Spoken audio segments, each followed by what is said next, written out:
माणुसकीला काळिमा फासणारी घटना 30 ऑगस्टला सातपूर हद्दीतून समोर आली आहे। राहुल निगळ यांच्या मळ्यामध्ये राहणारा भाडेकरी चक्रधर नारायण ठाकरे वय वर्ष 26 मूळ राहणार मुरचेंडी तालुका मोखाडा जिल्हा पालघर या विकृत मनुष्यानं चक्क गायीवरच अत्याचार केल्याची घटना उघडकीस आली आहे। या घटनेनं नाशिकच काय तर संपूर्ण महाराष्ट्राला हादरा बसलाय।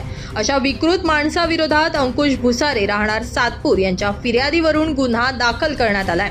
एकीकडे लहान मुलींवर होणारे अत्याचार, महिलांवर होणारे अत्याचार थांबता थांबत नसल्यानं आता चक्क प्राणीमात्रांवर देखील अत्याचार होत असल्यानं संतापाची लाट प्रत्येकाच्या मनात उसळत आहे। या घटनेबाबत सातपूर पोलीस स्टेशनचे पोलीस उपनिरीक्षक बटुळे अधिक तपास करतायत।